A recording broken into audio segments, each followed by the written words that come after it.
الحمدللہ رب العالمین والصلاة والسلام علی سید المرسلین وعلی آلہ واصحابہ اجمعین اما بعد فاعوذ باللہ من الشیطان الرجیم بسم اللہ الرحمن الرحیم۔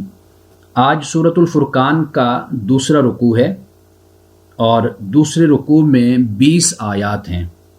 اللہ سبحانہ و تعالیٰ نے سورۃ الفرقان کا آغاز کیا تھا تبارک سے، تبارک الذی نزل الفرقان علی عبدہ، بابرکت ہے وہ ذات جس نے فرقان کو نازل کیا اپنے بندے پہ، یعنی رسول اللہ صلی اللہ علیہ وسلم پہ قرآن کو نازل کیا، وہ ذات بابرکت ہے۔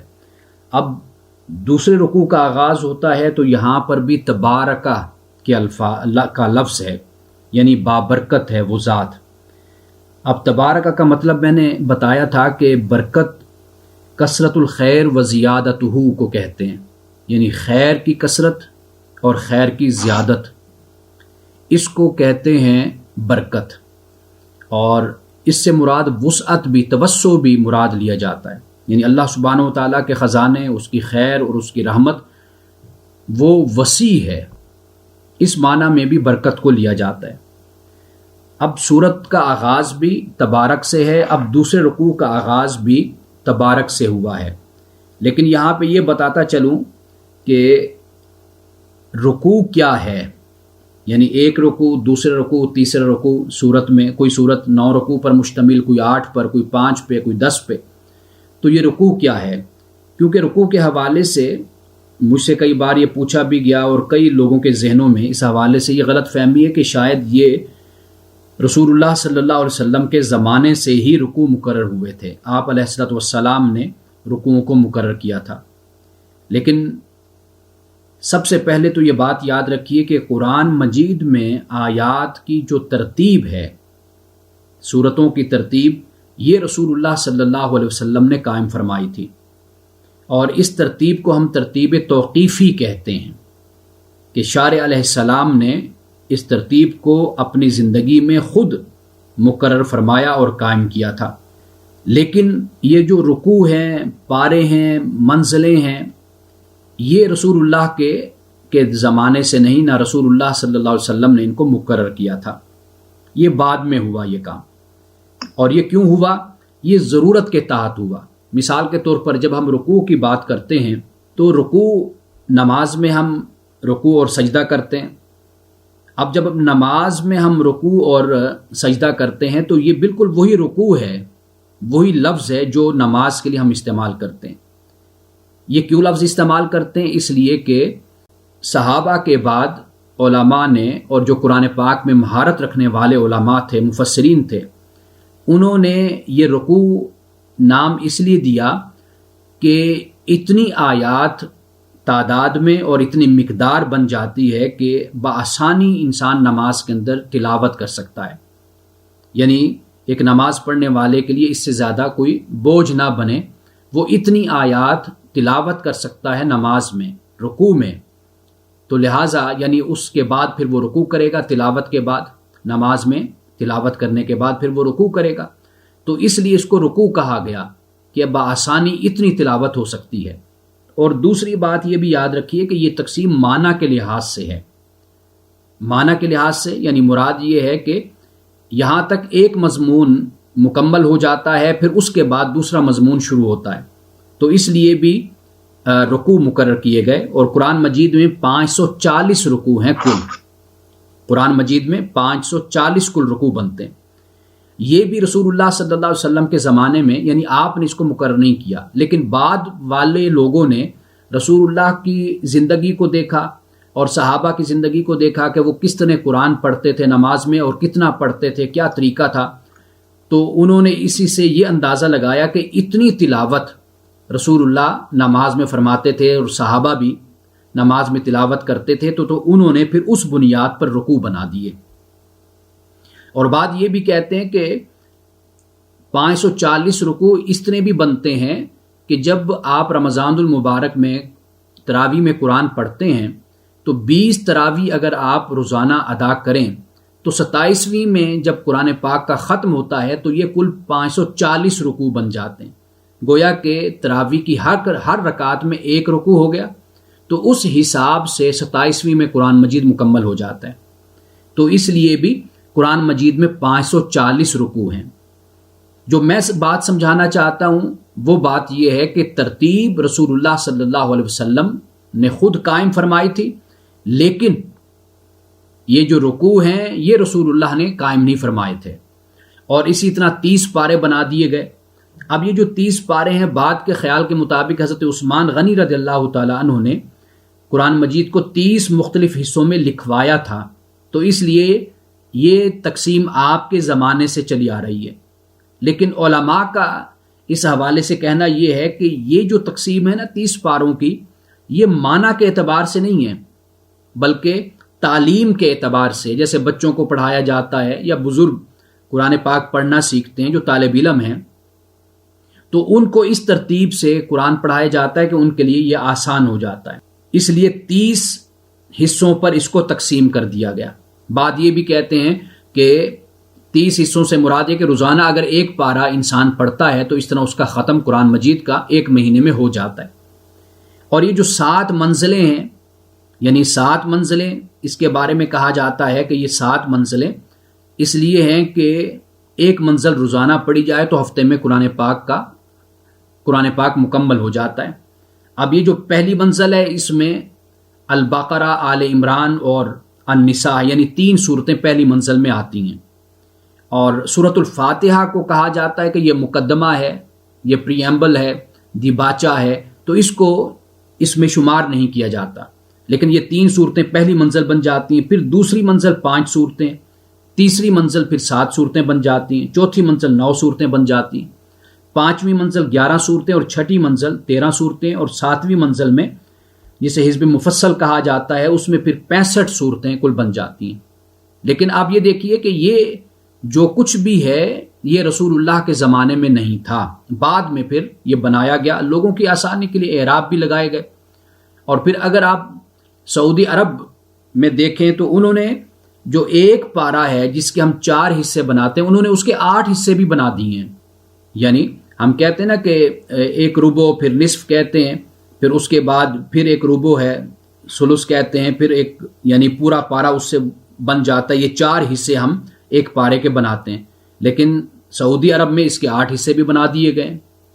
تو اس لیے یہ باتیں جو قرآن پاک میں جو تقسیم ہمیں نظر آتی ہے، تو یہ بعد کی تخلیق ہے اور بعد کی ایک تشکیل ہے کہ لوگوں کے لیے قرآن مجید کو آسان کیا جائے، یعنی لوگ پڑھیں، کوئی پاؤ پڑھ لیتا ہے، کوئی نصف پڑھ لیتا ہے، کوئی 3 پاؤ، کوئی پورا پارہ پڑھ لیتا ہے، کوئی روزانہ ایک پارہ پڑھتا ہے تو مہینے میں قرآن ختم ہو جائے گا، اس طرح یہ پاروں کی تقسیم ہو جاتی ہے۔ کوئی روزانہ ایک منزل پڑھتا ہے تو 7 دنوں میں قرآن پاک کا اختتام ہو جاتا ہے۔ تو گویا کہ یہ بعد کی ساری باتیں ہیں، لیکن رسول اللہ صلی اللہ علیہ وسلم نے قرآن کو ایک ترتیب سے قائم فرما دیا تھا، جس ترتیب سے قرآن آج ہمارے پاس موجود ہے۔ یہ ضمناً بات اس لیے میں نے بیان کر دی کہ اس حوالے سے کافی غلط فہمیاں لوگوں کے ذہنوں میں ہوتی ہیں، وہ یہ سمجھتے ہیں کہ یہ رکوع اور یہ منزلیں یہ سب کچھ شاید اسی وقت سے چلی آتی ہیں یہ چیزیں۔ تو اس کی وضاحت یہ کہتا ہوں کہ جب پہلا رکوع ہو گیا، اب ہم دوسرے رکوع کو شروع کر رہے ہیں، تو وہ دوسرا رکوع کیا ہوتا ہے وہ میں نے آپ کو بتایا۔ ایک رکوع میں ایک مضمون مکمل ہو گیا، معنی کے لحاظ سے اس کی تقسیم ہے، اور پھر دوسرا رکوع شروع ہوا تو گویا کہ اس میں پھر ایک علیحدہ مضمون اس کا آغاز پھر ہوتا ہے۔ اب ہم دیکھتے ہیں سب سے پہلے آیت نمبر 10 سے لے کر آیت نمبر 14 تک۔ اب اس میں اللہ سبحانہ و تعالیٰ نے آغاز تو برکت سے کیا ہے، اور یہاں پر بالکل مفہوم مختلف ہے۔ یہ بتایا ہے کہ باغات اور محلات، یہ اللہ تعالیٰ جو دنیا میں سب کچھ موجود ہے اس سے کہیں بہتر اپنے رسول صلی اللہ علیہ وسلم کو دنیا میں بھی عطا کر سکتا ہے اور آخرت میں بھی یہ عطا فرمائے گا۔ یہاں پر اس بات کو بیان کیا ہے، اور یہاں پر یہ بتایا خاص طور پر جو انکار کرنے والے ہیں ان کے عبرت اور ان کے انجام کے حوالے سے اس بات کو بیان کیا ہے کہ قیامت اور آخرت کا انکار کرنے والے دنیا میں باغات بھی رکھتے ہیں اور قصور بھی رکھتے ہیں، یعنی محلات بھی رکھتے ہیں، اور بڑے بڑے محلات اور بڑے بڑے باغات بھی رکھتے ہیں، لیکن قیامت کے دن ان کو اس کا فائدہ کوئی نہیں ہوگا۔ حقیقت یہ موضوع ہے جس کو یہاں پر بیان کیا گیا ہے۔ اب دیکھیے قرآن مجید کے ایک دو مقامات میں آپ کے سامنے رکھتا ہوں کہ اسی بات کو اللہ تعالیٰ نے کس طرح بیان فرمایا ہے۔ سورت نمبر 7 ہے اور آیت نمبر ہے 74 اس میں فرمایا کہ وَاذْكُرُوا إِذْ جَعَلَكُمْ خُلَفَاءَ مِن بَعْدِ عَادٍ وَبَوَّأَكُمْ فِي الْأَرْضِ تَتَّخِذُونَ مِن سُهُولِهَا قُصُورًا وَتَنْحِتُونَ الْجِبَالَ بُيُوتًا فَاذْكُرُوا آلَاءَ اللَّهِ وَلَا تَعْثَوْا فِي الْأَرْضِ مُفْسِدِينَ۔ اب اس سے پہلے قوم سمود کا ذکر ہوتا ہے کہ جس کی طرف حضرت صالح علیہ السلام کو بھیجا گیا تھا۔ اب یہ جو قوم سمود ہے، جو حضرت صالح علیہ السلام کے فرما بردار اور صالح لوگ تھے، وہ بچ گئے، ان کو نجات ملی، باقی نافرمانوں کو تباہ و برباد اور ہلاک کر دیا گیا۔ جو بچ گئے صالحین تھے، ان میں سے پھر آگے یہ اولاد تھی، یعنی عاد اس میں تھے۔ اب یہ جو عاد ہیں، اب ان کا معاملہ یہ تھا کہ یہ تھے تو صلحاء کی اولادیں، لیکن یہ بھی بعد میں پھر کرپٹ ہو گئے اور انہوں نے بھی اللہ کی نافرمانی شروع کر دی اور یہ قوم بھی بگڑ گئی۔ تو ان کے متعلق اب یہاں پر اللہ پاک ہی فرماتا ہے کہ یاد کرو کہ جب تمہیں اللہ تعالیٰ نے تمہیں خلیفہ بنایا تھا عاد کے بعد، وَبَوَّأَكُمْ فِي الْأَرْضِ، اور تمہیں زمین پر ٹھکانہ بھی دیا، تَتَّخِذُونَ مِن سُهُولِهَا، اور پھر تم یہ جو میدان ہیں ان میں تم محلات بھی تعمیر کرتے ہو، وَتَنْحِتُونَ الْجِبَالَ بُيُوتًا، اور پہاڑوں کو تراش کر پھر تم گھر بھی بناتے ہو۔ فَاذْكُرُوا آلَاءَ اللَّهِ، اللہ کی نعمتوں کو یاد رکھو، وَلَا تَعْثَوْا فِي الْأَرْضِ مُفْسِدِينَ، اور زمین میں فساد کرنے والے مت بنو۔ اب یہ ایک مقام ہے۔ دوسرا مقام سورۃ الشعراء میں ہے۔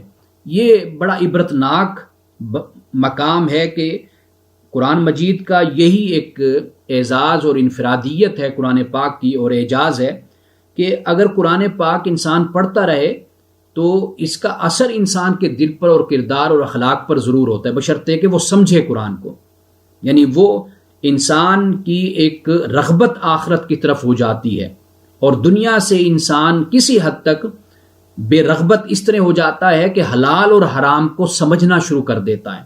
یہ قرآن پاک کا اعجاز ہے، قرآن سے تعلق کا ایک نتیجہ ہوتا ہے۔ اب آپ دیکھیے سورۃ الشعراء ہے، قرآن مجید کی 26ویں سورت ہے، اس کی آیت نمبر ہے 128، اور ذکر اسی قوم کا ہے، قوم عاد کا، کہ فرمایا، اگر میں شروع سے اس کی تلاوت کروں تو فرمایا کذبت عاد المرسلین، عاد نے رسولوں کو جھٹلایا، اذ قال لهم اخوهم ہود الا تتقون، کہ جب انہیں ان کے بھائی ہود نے کہا الا تتقون، کیا تم ڈرتے نہیں ہو، کیا تم تقوی اختیار نہیں کرتے، انی لکم رسول امین، کہ بے شک میں تمہارے لیے رسول امین ہوں، میں رسول امین ہوں تمہارے لیے۔ اب امین سے مراد یہی ہے کہ بھائی میں ایماندار امانت دار ہوں، میرا کردار میرا ماضی تمہارے سامنے ہے، اور پھر امین سے یہ بھی مراد ہے کہ جو اللہ کی طرف سے وحی کی جاتی ہے میں من ون ایز اٹ از وہ تم تک میں پہنچا دیتا ہوں، میں اس میں کسی رد و بدل کا اختیار نہیں رکھتا۔ یہاں پر امین سے یہ بھی مراد ہو سکتا ہے۔ فاتقوا اللہ واطیعون، اللہ کا تقوی اختیار کرو، میری اطاعت کرو۔ وما اسألکم علیہ من اجر، میں تم سے اس پر کوئی اجر کا بھی سوال نہیں کرتا۔ ان اجری الا علی رب العالمین، کہ میرا اجر تو صرف اور صرف رب العالمین پر ہے۔ اب اس کے بعد دیکھیے کیا فرمایا، فرمایا اتبنون بکل ریع آیۃ تعبثون، کہ تم ایسے ہی فضول اوپر بلند جگہوں پر، اونچی جگہوں پر تم یادگاریں تعمیر کرتے رہتے ہو۔ وتتخذون مصانع لعلکم تخلدون، اور تم یہ بڑے بڑے محلات اور قصور تم تعمیر کرتے ہو کہ شاید تمہیں ہمیشہ یہاں رہنا ہے۔ وَإِذَا بَطَشْتُمْ بَطَشْتُمْ جَبَّارِينَ، اور فرمایا کہ جب تم کسی کو پکڑتے ہو تو سختی سے پکڑتے ہو۔ یہ ایک خاص ذہنیت ہوتی ہے کہ جب کوئی ان کی گرفت میں آتا ہے، کوئی غلطی کر بیٹھتا ہے تو اس کو معافی نہیں دیتے اپنے تکبر اور نخوت اور رعونت کی وجہ سے، بلکہ اس پر زیادہ گرفت کر لیتے ہیں۔ تو یہاں پر اب آپ دیکھیے کہ اللہ پاک نے فرمایا کہ تم اونچی جگہوں پر بڑی یادگاریں تعمیر کرتے ہو، اور یہ عبث کام ہے جو تم کرتے ہو، اور فرمایا کیا تمہارا یہ خیال ہے کہ تم ہمیشہ یہاں رہو گے، یہ جو اتنے بڑے بڑے محلات اور اتنا کچھ بناتے ہو؟ تو پھر آگے یہ فرما دیا کہ جب تم پکڑتے ہو کسی کو تو تم بڑی سختی سے تم پکڑتے ہو۔ اب اس کے بعد دیکھیے یہ آیت نمبر 10 سے لے کر 14 تک ہے۔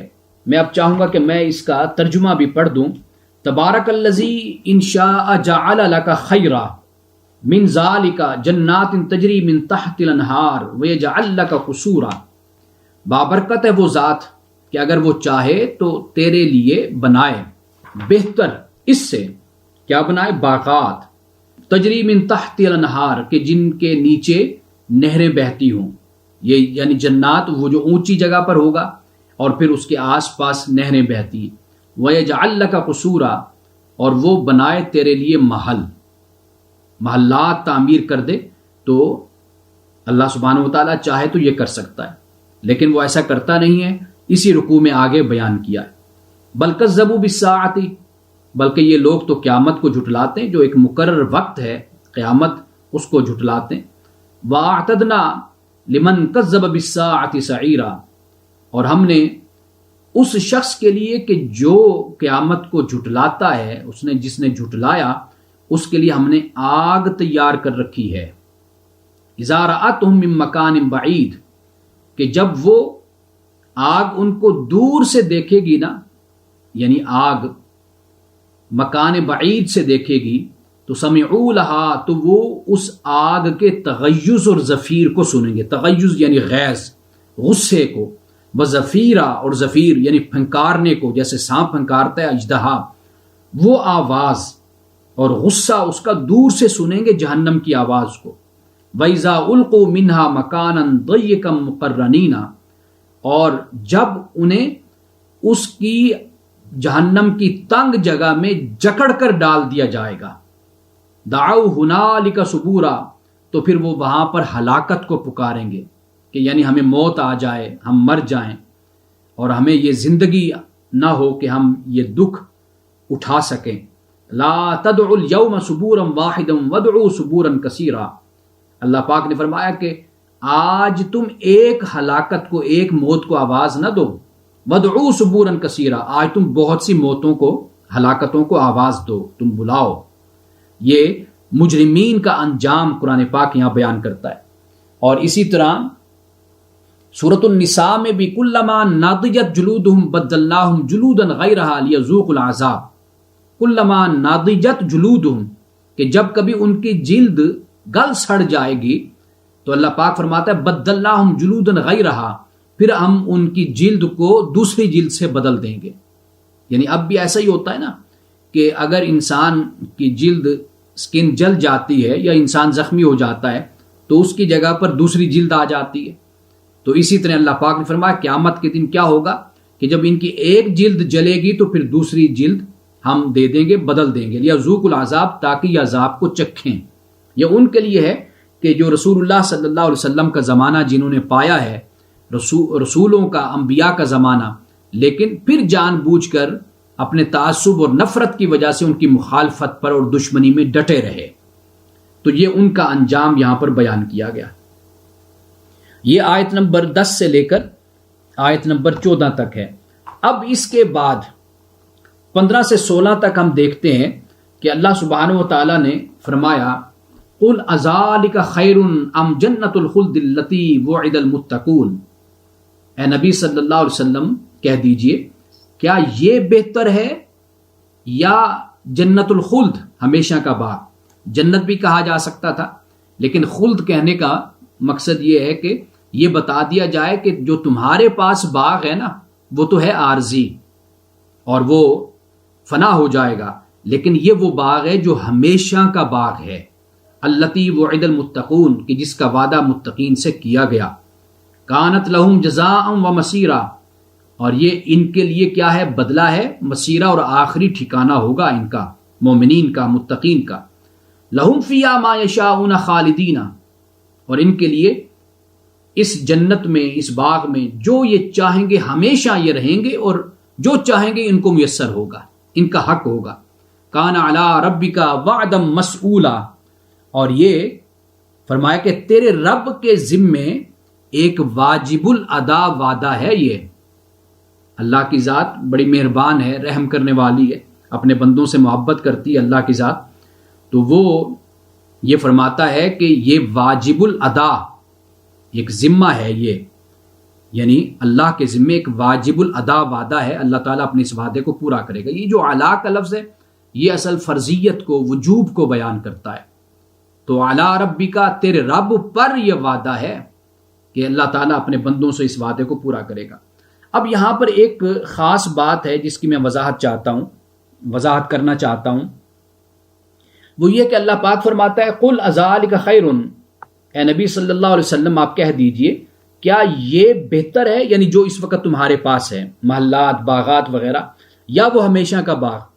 حالانکہ وہ تو آخرت کو مانتے نہیں ہیں. تو اللہ تعالیٰ یا تو وہ آخرت کو مانتے ہوتے تو پھر تو یہ بات سمجھ آتی ہے کہ یہ کہا جائے کہ کیا یہ تمہارا باغ جو اس وقت تمہارے پاس ہے یہ بہتر ہے یا وہ باغ بہتر ہے. وہ تو آخرت کا انکار کرتے ہیں. تو یہاں پر یہ فرمانے کا مقصد کیا ہے؟ یہاں پر یاد رکھ لیجئے کہ جب ایک جگہ پر دو شخص کھڑے ہو کر بحث کرتے ہیں، بات کرتے ہیں، پھر ماننے نہ ماننے کی بات ہوتی ہے. لیکن یہاں پر جو اسلوب اور جو طریقہ اختیار کیا گیا وہ یہ ہے کہ کافروں کو یہ بتایا جا رہا ہے کہ یہ دیکھو کہ مفاد کس میں ہے، تمہارا فائدہ کس میں ہے. یعنی اگر تم آخرت کو نہیں مانتے اور تم یہ کہتے ہو کہ آخرت پر کوئی ثبوت نہیں ہے، تو آخرت کے نہ ہونے پہ تمہارے پاس کیا ثبوت ہے؟ یعنی صورتحال تو پھر دونوں برابر ہو گئی کہ اگر تم کہتے ہو کہ جی آخرت جو مسلمان اور مومن کہتے ہیں یا نبی مکرم صلی اللہ علیہ وسلم فرماتے ہیں، قرآن مجید بیان کرتا ہے کہ آخرت ہے، تو تم آخرت کا انکار کرتے ہو اور تم کہتے ہو جی اس پر کوئی ثبوت نہیں ہے. یعنی نہ ہم آنکھوں سے دیکھ سکتے ہیں، نہ کانوں سے سن سکتے ہیں، ہمارے سامنے کوئی آخرت وہ تو ہے مستقبل کی بات، فیوچر کی، تم اس کا انکار کرتے ہو. لیکن جس طرح تم اس کے ثبوت کے انکاری ہو، اس کے وجود کے اس لیے انکاری ہو کہ ثبوت نہیں ہے، تو پھر یہ بتاؤ کہ اس کے نہ ہونے پر تمہارے پاس کیا ثبوت ہے. واضح بات ہے اگر دونوں طرفیں برابر ہیں تو پھر یہ دیکھو کہ تمہارا فائدہ کس میں ہے. فائدہ یہ ہے کہ اگر مرنے کے بعد آخرت نہیں ہے تو تمہاری کہنے کے مطابق ہو گئی بات، لیکن اگر آخرت آگے ہوئی تو پھر تم کیا کرو گے. یہاں پر وہ اسلوب اختیار کیا گیا. مثال کے طور پر ایک دو مقام میں یہاں پر کوٹ کرتا ہوں. یہ قرآن مجید کی سورت ہے حامیم سجدہ. اب اس میں دیکھیے وہی اسلوب ہے. فرمایا قل ارائیتم ان کان من عند اللہ ثم کفرتم به من اضل ممن هو فی شقاق بعید. سورت حامیم سجدہ اور آیت نمبر ہے 52. اس میں فرمایا اے نبی صلی اللہ علیہ وسلم آپ ذرا ان سے یہ کہیے کہ ارائیتم، کیا تم نے کبھی سوچا ہے، ذرا غور تو کرو کہ ان کان من عند اللہ، اگر یہ قرآن واقعی خدا کی طرف سے ہوا، یعنی تم مانتے تو نہیں ہو کہ یہ قرآن خدا کی طرف سے نازل ہوا ہے، تم اس کا انکار کرتے ہو، اور اگر تم انکار کرتے ہو اس بنیاد پر کہ تم کہتے ہو کہ اس پر کوئی ثبوت نہیں ہے، کوئی دلیل نہیں ہے کہ یہ خدا کی طرف سے، اس بنیاد پہ تم انکار کرتے ہو. اب فرمایا کہ اگر دوسرے پہلو کو بیان کیا، ان کان من عند اللہ، اگر یہ اللہ کی طرف سے ہو گیا، ثم کفرتم بھی، اور پھر بھی تم اس کے انکاری رہے، تو یہ بتاؤ کہ من اضل ممن هو فی شقاق بعید، تو پھر اس شخص سے زیادہ گمراہ کون ہوگا کہ جو اس کی مخالفت میں دور نکل گیا. یعنی قرآن پاک کا انکار تو کر رہے ہو تم، لیکن ذرا اس پر غور کرو کہ اگر یہ خدا کی طرف سے ہوا تو پھر کیا کرو گے. یعنی یہ بات پھر اسی مفاد کی آ گئی. حضرت علی رضی اللہ تعالی عنہ سے منقول ایک قول بیان کیا جاتا ہے جو یہاں پر بالکل اس کی مناسبت سے درست ہے، کہ آپ نے کہا کہ بھئی خدا کو مان لو، اگر مرنے کے بعد قیامت برپا ہوئی اور خدا وہاں تمہارے سامنے آ گیا، موجود ہوا، تو پھر کیا کرو گے. یعنی یہ بات بتا دی کہ نہ ماننے سے ماننا بہتر ہے. اگر نہ مانو گے تو آگے اگر خدا تم سے مل گیا، تمہارے سامنے آ گیا، تو پھر کیا وہاں پر جواب دو گے. اور اگر مان لیتے ہو تو اس کا فائدہ ہی فائدہ ہے کہ جب تم مرو گے، اگر آگے خدا ہے، قیامت ہے، آخرت ہے، تو تمہاری بچت ہو جائے گی، تم بھی ایمان والوں کے ساتھ، متقین کے ساتھ تم بھی جنت میں چلے جاؤ گے، تمہارا انجام بھی اچھا ہو جائے گا۔ اب اسی طرح ایک اور مقام ہے سورۃ الاحقاف میں، وہاں پر بھی اسی اسلوب میں بات کی۔ فرمایا قل ارائیتم، اے نبی صلی اللہ علیہ وسلم ذرا ان سے کہہ دیجئے، کیا تم غور نہیں کیا، کیا تم نے سوچا نہیں ہے، ان کان من عند اللہ، اگر یہ اللہ کی طرف سے ہوا، وکفرتم بھی، اور تم نے اس کا انکار کر دیا، تو پھر کیا کرو گے؟ حالانکہ وشاہد شاہد من بنی اسرائیل علی مثلہ، اور کہا کہ بنی اسرائیل میں سے بھی ایک گواہی دینے والے نے اسی طرح کے کلام کی گواہی دی تھی، فآمنا، پھر وہ ایمان لایا، واستکبرتم، اور تم نے انکار کیا۔ اب یہاں پہ یعنی بنی اسرائیل کے کسی ایک فرد کی بات کی کہ بھئی تورات اتری تھی تو انہوں نے تورات کو مانا تھا، باقاعدہ کتاب تورات ہے، اس پر تم ایمان لائے، وہ ایک شخص ایمان لایا تھا، تو اسی طرح تم بھی اس پر ایمان لے آؤ، اس کو مانو۔ انکار کس بنیاد پہ کرتے ہو؟ فاستکبرتم، تکبر کی بنیاد پہ تم انکار کرتے ہو، باقی کوئی وجہ نہیں۔ یعنی اب بحث نہیں ہو رہی، ماننے نہ ماننے کی بات نہیں ہو رہی، اب انسانی فطرت کو وہ بات جو اپیل کرتی ہے، مفاد کی بات جو عقل کو اپیل کرتی ہے، اس نقطے پر اللہ سبحانہ و تعالیٰ انسانیت کو لا رہا ہے، انکار کرنے والوں کو اس نقطے پہ لا رہا ہے کہ یہ دیکھو کہ تمہارے مفاد میں کیا ہے۔ کہ جیسے مثال کے طور پر ہم بچے سے کہتے ہیں کہ بھئی آپ اپنی جیب میں 150 روپے، 1000، 2000 رکھ لیا کریں، آپ یونیورسٹی جاتے ہیں کہ راستے میں کوئی مشکل پیش آ سکتی ہے آپ اس کو خرچ کر سکتے ہیں، نہ رکھنے سے تو رکھنا بہتر ہو گیا نا۔ تو اسی طرح ایمان نہ رکھنے سے ایمان رکھنا بہتر ہو گیا کہ اگر کل ایسی صورت پیدا ہو گئی تو پھر کیا کیا جائے گا۔ یہ وہ بات ہے کہ یہاں پر اس بات کو بیان کیا گیا جب یہ فرمایا نا قل اذالک خیر، اے نبی صلی اللہ علیہ وسلم کہہ دیجئے کیا یہ بہتر ہے کہ ام جنت الخلد، یا ہمیشہ کی جنت بہتر ہے۔ اب ہمیشہ کی جنت، حالانکہ وہ تو مانتے ہی نہیں ہیں اس بات کو، لیکن اس بات کی طرف متوجہ کیا گیا کہ وہ آگے جو جنت ہمیشہ کی جنت ہے وہ اگر آگے موجود ہوئی تو واضح بات ہے کہ وہ جنت تمہاری اس جنت سے اور تمہارے قصور اور محلات سے، وہ محلات اور قصور بہتر ہوں گے۔ تو کسی حد تک اپنے مفاد تک ہی انسان اگر آ جائے تو پھر اس کا اگلا قدم ایمان کا، اگلا قدم اس کا اسلام کا قدم ہوتا ہے۔ اللہ سبحانہ و تعالیٰ پھر انسان کو توفیق یہ عطا کرتا ہے کہ جب وہ اچھے لوگوں کی صحبت میں بیٹھتا ہے، قرآن سے اس کا تعلق مضبوط ہوتا ہے، مستحکم ہوتا ہے، پھر اس کے بعد تزکیہ نفس کا وہ مقام بھی آتا ہے کہ پھر ان چیزوں سے انسان مبرہ ہو جاتا ہے، بے پرواہ ہو جاتا ہے، پھر واقعی وہ اللہ کی محبت اور اللہ سے تعلق اور اس کے قربت کا پھر خواہش مند ہو جاتا ہے۔ تو یہ پھر انسان کی اگلی منزل۔ لیکن یہاں پر یہ نقطہ اور یہ بات ہمیں بھی سمجھا دی گئی کہ اس بات کو ذہن میں رکھو، مد نظر رکھو اس بات کو۔ اب اس کے بعد آیت نمبر 15 اور 16 یہ میں نے آپ کے سامنے ابھی تلاوت کی ہے۔ اب اس کے بعد ہم بات کرتے ہیں اس سے آگے 17 سے لے کر 19 تک۔ اب 17 سے 19 تک کا پہلے تو ترجمہ ہم پڑھتے ہیں۔ فرمایا وَيَوْمَ يَحْشُرُهُمْ، اور جس دن اللہ سبحانہ و تعالیٰ انہیں جمع کرے گا، وَمَا يَعْبُدُونَ مِن دُونِ اللَّهِ، اور انہیں بھی جمع کرے گا جنہیں وہ اللہ کے سوا پوجتے ہیں، اس دنیا میں پرستش کرتے ہیں۔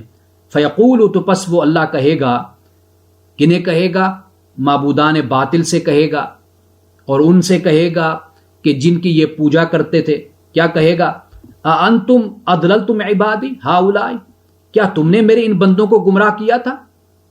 ام ہم ضلوا السبیل، یا یہ خود راستے سے بہک گئے تھے۔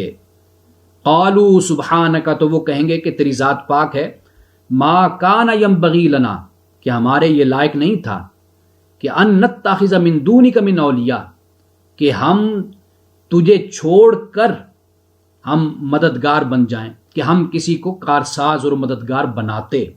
ولیکن متعتہم آباؤہم حتی نسوا الذکر، لیکن تو نے ان کو اور ان کے آبا کو تو نے دنیا کا ساز و سامان دے دیا تھا، حتی نسوا الذکر، اس لیے یہ لوگ ذکر کو بھول گئے تھے، ذکر کو انہوں نے بھلا دیا تھا۔ وَكَانُوا قَوْمًا بُورًا، اور یہ ہلاک ہونے والی قوم ہو گئی تھی۔ فَقَدْ كَذَّبُوكُمْ، بما تقولون، تو تحقیق یہ آیت میں بعد میں پڑھتا ہوں، پہلے اس پہ ہم بات کر لیتے ہیں۔ اب یہاں پہ دیکھیے کہ یہاں پہ ماں کا لفظ بولا گیا، من نہیں بولا گیا۔ ماں کا لفظ ہمیشہ غیر ذوی العقول کے لیے بولا جاتا ہے، یعنی جن کے پاس عقل نہیں ہے نا، یا جن کے اندر جان نہیں ہے، ان کے لیے ماں کا لفظ عربی زبان میں بولا جاتا ہے۔ حالانکہ اس کے اندر دیگر لوگ جو زندہ ہیں وہ بھی شامل ہیں، جاندار اور ذوی العقول عقل والی مخلوق بھی شامل ہے، لیکن ماں فرمایا۔ ماں اس لیے فرمایا، اس میں بھی ایک میسیج ہے، ایک پیغام ہے، وہ یہ ہے کہ جنہیں تم اللہ تعالیٰ کے شریک ٹھہراتے ہو نا، اللہ کے مقابلے میں ہرگز وہ خالق اور مالک نہیں ہیں۔ وہ اللہ تعالیٰ کی اس تخلیق میں اور اللہ تعالیٰ کی توحید میں اور الوہیت میں ہرگز وہ شریک نہیں ہیں۔ اب قیامت کے دن اللہ تعالیٰ انہی سے پوچھے گا جن کی یہ پرستش کرتے ہیں کہ بھائی کیا تم نے ان کو گمراہ کیا تھا میرے بندوں کو، یا یہ خود گمراہ ہو گئے تھے؟ وہ کہیں گے مولا یہ تو ہمارے لائق ہی نہیں ہے کہ ہم اس طرح کرتے کہ ہم تجھے چھوڑ کر کسی اور کو معبود اور کسی اور کو دوست بنا لیتے، قریبی بنا لیتے۔ یہ فرمایا۔ اب دیکھیے حضرت عیسیٰ علیہ السلام کا جواب، سورۃ المائدہ کی آیت نمبر 116 آخر میں جا کر اس سورت کے اللہ پاک جب کہے گا وَإِذْ قَالَ اللَّهُ يَا عِيسَى ابْنَ مَرْيَمَ، اور جب اللہ فرمائے گا اے عیسیٰ ابن مریم، أَأَنْتَ قُلْتَ لِلنَّاسِ، کیا تو نے لوگوں سے کہا تھا اتخذونی وأمی الہین من دون اللہ، کہ مجھے اور میری ماں کو دونوں کو تم اللہ کو چھوڑ کر معبود بنا لو، الہ بنا لو، کیا تم نے یہ کہا تھا؟ قال سبحانک، دیکھیے وہی الفاظ ہیں، حضرت عیسیٰ علیہ السلام فرمائیں گے سبحانک، تیری ذات پاک ہے، ما یکون لی، کہ یہ میرا کوئی حق نہیں تھا یا میری یہ شان نہیں، میرے یہ لائق نہیں، ان اقول ما لیس لی بحق، کہ میں وہ بات کروں جس کا مجھے کوئی حق نہیں ہے، ان کنت قلتہ فقد علمتہ، اگر میں نے یہ کہا ہوتا تو تو اسے جانتا ہے، تعلم ما فی نفسی ولا اعلم ما فی نفسک، تو جانتا ہے جو میرے دل میں ہے اور میں نہیں جانتا جو تیرے نفس میں ہے، انک انت علام الغیوب، کہ بے شک تو غیبوں کو بہت زیادہ جاننے والا ہے، چھپی ہوئی باتوں کو تو بہت زیادہ جاننے والا ہے۔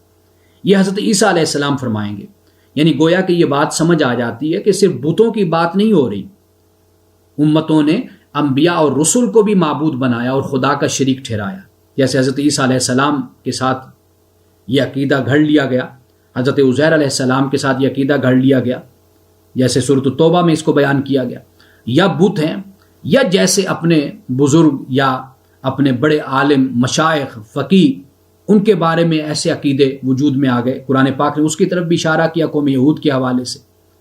تو یہ سب کچھ یہاں پر آپ دیکھ لیجئے کہ حضرت عیسیٰ علیہ السلام ایز اٹ از وہی الفاظ یہاں پر استعمال قرآن پاک نے کیے ان کے حوالے سے، کہ جو الفاظ یہاں پر بھی استعمال ہوئے، قالوا سبحانک، وہ کہیں گے کہ تیری ذات پاک ہے، اور یہاں پر حضرت عیسیٰ علیہ السلام کیا فرمائیں گے؟ قال سبحانک، حضرت عیسیٰ فرمائیں گے تیری ذات پاک ہے۔ یہاں پر فرمایا کہ وما، یہاں پر ما کان ینبغی لنا، کہ ہمارے لائق یہ نہیں تھا، حضرت عیسیٰ علیہ السلام فرمائیں گے ما یکون لی ان اقول ما لیس لی بحق، کہ مجھے یہ حق ہرگز نہیں تھا کہ میں کوئی بات ایسی کہتا۔ اب اس سے یہ بات سمجھ آ گئی کہ صرف کفار و مشرکین کی بات نہیں ہو رہی، وہ اہل کتاب، وہ لوگ کہ جنہوں نے اپنے انبیاء، اپنے رسل اور اپنے مشائخ، اپنے فقیہ اور اپنے علماء کو اگر یہ مقام اور درجہ دیا، یہاں پر ان کا بھی ذکر ہو گیا۔ اب اس کے بعد جو ہمارے لیے بہت اہم بات ہے وہ یہ فرمایا وَلَٰكِن مَتَّعْتَهُمْ وَآبَاءَهُمْ، لیکن اے اللہ تو نے تو ان کو دنیا کا ساز و سامان دے دیا تھا اور ان کے آبا کو بھی دیا تھا، حتیٰ نسوا الذکر، اس لیے یہ لوگ ذکر کو بھول گئے۔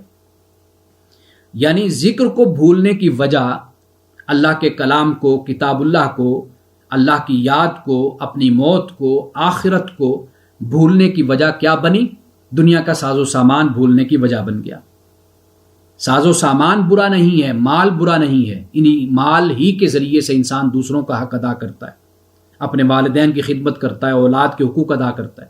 لیکن جب یہ مال انسان خدا کے مقابلے میں لے کر آتا ہے نا، پھر یہ مال ایسا کہ جس کی اللہ سبحانہ و تعالیٰ نے یہاں پر مذمت کی ہے، پھر اس مال کی مذمت ہوتی ہے، فی نفس ہی مال کی مذمت نہیں ہے۔ آپ کے پاس موبائل ہے، آپ کتنا اس سے استفادہ کرتے ہیں؟ آپ لیکچر سنتے ہیں، آپ علماء کی گفتگو سنتے ہیں، اسکالرز کو سنتے ہیں، آپ کیا کچھ پڑھتے ہیں؟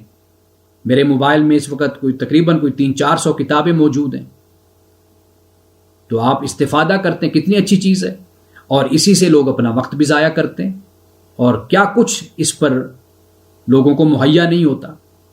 تو میں اس لیے اکثر طور پہ کہتا ہوں کہ اپنے دماغوں کو، اپنی شخصیتوں کو ڈسٹ بن مت بنائیں، کوڑا دان مت بنائیں کہ سب کچھ آپ اختیار کرتے جائیں، سب کچھ آپ لیتے جائیں۔ یہ طریقہ مت اختیار کریں، اس میں بھی چوزی بنیں، سلیکٹو بنیں، وہ چیزیں لیں جو آپ کے لیے دنیا اور آخرت میں آپ کے لیے فائدے کا باعث بنے، ہر چیز کو قبول مت کریں۔ تو اس لیے یہاں پر متعتہم فرمایا کہ ان کو دنیا کے ساز و سامان نے، عیاشی نے، مال و متاع نے غافل کر دیا تھا۔ کس سے؟ ذکر سے غافل کر دیا تھا۔ اب ذکر قرآن مجید کے لیے بھی استعمال ہوا ہے، ذکر کا لفظ نصیحت کے معنی میں بھی استعمال ہوا ہے، ذکر یاد دہانی کو بھی کہتے ہیں۔ تو یہ ذکر بڑا وسیع لفظ ہو جاتا ہے قرآن پاک میں، فاذکرونی اذکرکم واشکروا لی ولا تکفرون، کہ مجھے یاد رکھو، میرا ذکر کرو، میں تمہیں یاد رکھوں گا، تمہارا ذکر کروں گا، تم میرا شکر کرو اور میرا کفر کرنے والے اور ناشکری کرنے والے مت بنو۔ اب یہاں پر بھی ذکر کا لفظ ہے، اور یہ بھی فرمایا من اعرض عن ذکری فإن له معیشۃ ضنکا، کہ جو میرے ذکر سے منہ پھیرتا ہے تو اس کی دنیا تنگ ہو جاتی ہے۔ تو ذکر یعنی نصیحت، یاد دہانی، قرآن مجید بھی یاد دہانی ہے۔ وَلَقَدْ يَسَّرْنَا الْقُرْآنَ لِلذِّكْرِ، اللہ پاک فرماتا ہے کہ نصیحت کے لیے ہم نے قرآن کو آسان کر دیا۔ فَهَلْ مِن مُدَّكِرٍ، کوئی ہے جو نصیحت حاصل کرے؟ اب یہاں پر بھی ذکر کا لفظ ہے، اور اس آیت کو یاد رکھ لیجیے، جب اللہ فرماتے ہیں نا ہم نے قرآن کو آسان کیا ہے، کس کے لیے آسان کیا؟ ذکر کے لیے، نصیحت کے لیے آسان ہوا ہے قرآن مجید۔ یعنی قرآن مجید کو اگر آپ پڑھیں، اس کا مطالعہ کریں، تو آپ کو قرآن مجید میں نصیحت آپ کو حاصل ہوگی۔ گزشتہ اقوام کا ذکر مل جاتا ہے قرآن پاک میں، انجام خیر، انجام بد کا ذکر ہو جاتا ہے۔ یہ وہ مقامات ہیں کہ عام مسلمان، عام انسان بھی قرآن کو ترجمے کے ساتھ بھی بے شک پڑھے تو اس کو نصیحت حاصل ہوتی ہے، لیکن ایک اکیڈیمک لیول بھی قرآن مجید کا ہے۔ اس کو سمجھنے کے لیے پھر انسان کو تفسیر، اصول تفسیر اور قرآن مجید کا پھر اس طرح مطالعہ، عربی زبان سے پھر واقفیت اور پھر گہری واقفیت، وہ ایک علیحدہ درجہ ہو جاتا ہے۔ عام طور پر لوگ کہتے ہیں جی قرآن پاک بڑا مشکل ہے، حالانکہ قرآن مشکل فقہ کے حوالے سے، یعنی فقہاء، علماء اور مفسرین کے حوالے سے آپ کو نظر آتا ہے۔ وہ ایک مقام ہے، ایک مرتبہ ہے، اس کے لیے پھر آپ کو سٹرگل اور محنت کرنی ہے۔ لیکن اللہ پاک نے قرآن مجید کا جو دعویٰ کیا اور اعلان کیا، وہ کیا ہے کہ نصیحت کے لیے قرآن آسان ہے، اس سے نصیحت حاصل ہوتی ہے، آپ کو معلوم ہوتا ہے کہ آپ نے زندگی کیسے گزارنی ہے، آپ کو آخرت کی یاد دہانی ہوتی ہے، اس لیے قرآن مجید آسان ہے۔ تو مشکل نہیں قرآن مجید، اور قرآن کا یہ دعویٰ بھی ہرگز نہیں ہے کہ قرآن ہر حوالے سے آپ کے لیے بڑا آسان ہے، ہر حوالے سے نہیں، نصیحت کے لیے قرآن پاک تمہارے لیے آسان اللہ نے کیا ہے۔ یہ نقطہ اور یہ بات بھی کئی دفعہ بڑی غلط فہمی کا باعث بنتی ہے۔ اب اس کے بعد یہ ٹکڑا میں نے چھوڑ دیا تھا، اس کا ذکر میں نے کر دیا۔ اب اس کے بعد دیکھیے آیت نمبر 19 ہے۔ اب آیت نمبر 19 میں کیا فرمایا؟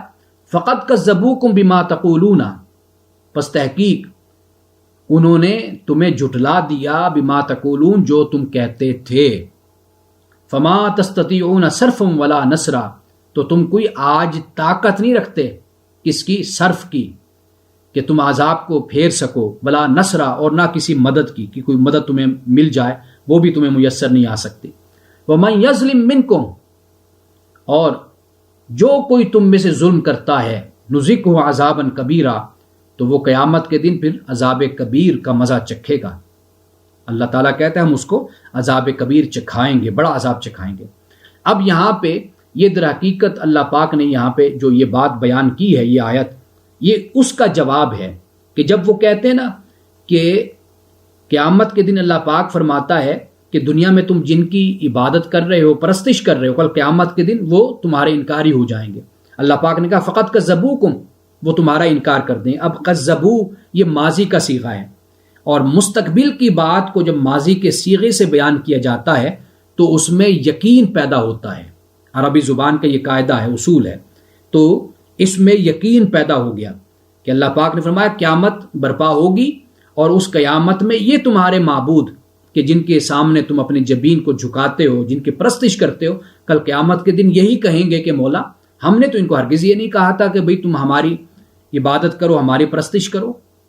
وہ قیامت کے دن انکار کریں گے. اللہ پاک نے اس انکار کو یہاں پر بیان کر دیا کہ جو تم آج اس دنیا میں کہتے ہو، کل قیامت کے دن وہ اس کا انکار کریں گے، اور قیامت کے دن پھر عذاب کو تم نہیں پھیر سکو گے اپنے سے، اور نہ ہی پھر تمہاری کوئی مدد کرنے والا اس عذاب کے خلاف ہوگا. اور جو تم میں سے آج ظلم کرتا ہے، ظلم سے مراد کیا ہے؟ شرک کرتا ہے، تو پھر ہم اس کو کل قیامت کے دن بڑا عذاب چکھائیں گے. اب آخری آیت ہے آج کے رکوع کی. اس میں کیا فرمایا؟ فرمایا وما ارسلنا قبلک من المرسلین، ہم نے آپ سے پہلے نہیں بھیجا کسی مرسل کو، کسی رسول کو، الا مگر انہم لیاکلون الطعام، بے شک وہ بھی کھانا کھاتے تھے، ویمشون فی الاسواق، بازاروں میں چلتے تھے، وجعلنا بعدکم لبعض فتنہ، اور ہم نے تمہیں ایک دوسرے کے لیے ہم نے فتنہ بنا دیا. فتنہ سے مراد آزمائش. اتصبرون، کیا تم صبر کرو گے؟ وکان ربک بصیرا، اور تیرا رب دیکھنے والا ہے. اب یہاں پہ ایک تو وہ بات ہو گئی کہ انبیاء علیہ السلام اور رسول اس دنیا میں جتنے بھی آئے وہ کھانا بھی کھاتے تھے، اور وہ بازاروں میں چلتے پھرتے بھی تھے، خرید و فروخت بھی کرتے تھے. حضرت مسیح علیہ السلام اور حضرت مریم کے حوالے سے قرآن پاک میں یہ کہا گیا کانا یاکلان الطعام، کہ وہ دونوں کھانا کھایا کرتے تھے، اس لیے کہ کھانا کھانا الوہیت کے خلاف ہے. یعنی اس بات کی علامت ہے کہ یہ دونوں معبود اور دونوں میں الوہی صفات نہیں ہیں، یہ بشر ہیں، مخلوق ہیں اللہ کی. تو دونوں کھانا کھاتے تھے، تو کھانا کھانے سے الوہیت کا انکار ہو گیا. تو اسی طرح رسول اور نبی بھی زمین پر موجود ہوتے ہیں، وہ بشر ہیں، اللہ کی مخلوق ہیں، اور اس کا ثبوت سب سے بڑا یہ ہے کہ وہ کھانا بھی کھاتے ہیں اور بازاروں میں چلتے پھرتے بھی ہیں. یعنی کہیں ایسا نہ ہو کہ ان کی امتی اور ان کے پیروکار، ان کی اتباع کرنے والے کل انہیں کہیں الوہیت کا درجہ اور مقام نہ دے دیں، الہ نہ مان لیں. تو اس بات کو یہاں پر بیان کیا. اور یہ جو فرمایا کہ ایک دوسرے کے لیے آزمائش، یعنی مسلمان اور کافر ایک دوسرے کے لیے آزمائش ہیں. اچھا، مسلمان کافروں پر ظلم کرتے ہیں، اس لیے کافر مسلمانوں کے لیے آزمائش ہو گئے، اس لیے کہ اس آزمائش سے مسلمان گزر کر ایک جیسے سونا کندن ہو جاتا ہے تو کندن ہو گئے مسلمان. اس آزمائش، امتحان، سزا سے گزر کر جو کفار کی طرف سے انہیں سزا دی جاتی تھی، تکلیف پہنچائی جاتی تھی، اور ان مصیبتوں کو برداشت کر کے مسلمان کندن ہو گئے، یہ ان کے لیے آزمائش بن گئی. اور اہل ایمان وہ کثرت سے غریب لوگ تھے، اب غلام تھے. وہ جب ایمان لاتے تھے تو کافر کہتے تھے کہ بھئی یہ کیسے، اگر خیر ہوتی، کوئی بھلائی کی بات ہوتی تو سب سے پہلے تو ہم آگے ہوتے. تو گویا کہ ان غریبوں کے ایمان لانے کی وجہ سے نعوذ باللہ اس نبی کے پاس کوئی خیر کی بات نہیں ہے، کچھ خیر نہیں ہے اس نبی کے پاس. اب ان کے لیے بھی آزمائش بن گئی کہ ایمان لانے والے کفار کے لیے رکاوٹ کا باعث بن گئے، ایک آزمائش اور ایک امتحان بن گئے. انہوں نے دیکھا کہ اس نبی پر تو غریب لوگ ایمان لا رہے ہیں، غلام ایمان لا رہے ہیں، لوڈیاں ایمان لا رہی ہیں، تو یہ بات ان کے لیے آزمائش بن گئی. مثال کے طور پر آپ دیکھیے سورۃ الاحقاف ہے، 46 سورت ہے اور آیت نمبر 11 ہے. اس میں فرمایا وقال الذین کفروا للذین آمنوا، کہا ان لوگوں نے جنہوں نے کفر کیا، کینے؟ ایمان والوں سے کہا لو کان خیرا، کہ اگر کوئی خیر ہوتی نا تو ما سبقونا الیہ، یہ لوگ آگے بڑھ کر ہم سے سبقت لے کر ایمان نہ لاتے. وَإِذْ لَمْ يَهْتَدُوا بِهِ، اور ہدایت بھی نہیں ہے ان کے پاس. فَسَيَقُولُونَ هَذَا إِفْكٌ قَدِيمٌ، یہ لوگ تو کہتے ہیں کہ یہ تو پرانا جھوٹ ہے، پرانا ایک تہمت الزام ہے. یہ کافر لوگ کہتے ہیں لو کان خیرا ما سبقونا الیہ، اگر کوئی خیر کی بات ہوتی تو یہ ہم پر سبقت نہ لے جاتے ایمان کی طرف. وَكَذَلِكَ، ایک اور مقام پہ یہ فرمایا سورۃ الانعام میں، آیت نمبر 53، وَكَذَلِكَ فَتَنَّا بَعْضَهُم بِبَعْضٍ، ہم نے ایک دوسرے کے لیے انہیں آزمائش کا باعث بنا دیا. يَقُولُوا هَؤُلَاءِ مَنَّ اللَّهُ عَلَيْهِمْ مِنْ بَيْنِنَا، کہ یہ کہتے ہیں کہ کیا یہ لوگ ہیں کہ جن پر اللہ تعالیٰ نے احسان کیا ہے ہم میں سے کہ یہ لوگ مسلمان ہو گئے؟ اللہ نے جواب دیا الیس اللہ بعلم بالشاکرین، کیا نہیں اللہ تعالیٰ زیادہ جانتا شکر کرنے والوں کو، ایمان لانے والوں کو اللہ تعالیٰ زیادہ جانتا ہے۔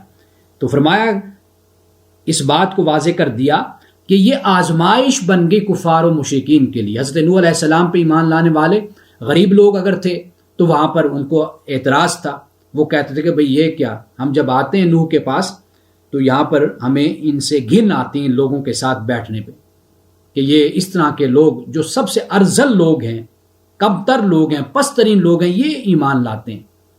تو یہ الفاظ قرآن پاک نے بیان کیے۔ اب یہاں پر بھی وجعلنا بعضکم لبعض فتنہ جو فرمایا کہ ہم نے بعد کو بعد کے لیے فتنہ بنا دیا، انہیں ایک دوسرے کے لیے فتنہ بنا دیا۔ مسلمانوں کے لیے اس لیے آزمائش کافر ہو گئے کہ وہ سختیوں کے باوجود بھی ایمان پر ڈٹے رہے، مضبوط دل کے ساتھ قائم رہے، اور یہ سختیاں ان کو اسلام سے دور نہ کر سکیں۔ یہ آزمائش بن گئی، اور کفار اور مشرکین کے لیے آزمائش بن گئی کہ حضرت بلال جیسے ایمان لا رہے ہیں، حضرت سلمان فارسی جیسے لوگ ایمان لا رہے ہیں، حضرت صہیب جیسے ایمان لا رہے ہیں۔ تو یہ ان کے لیے آزمائش بن گئی کہ اس نبی کے پاس نعوذ باللہ خیر نہیں ہے۔ تو اس طرح دونوں کے لیے آزمائش۔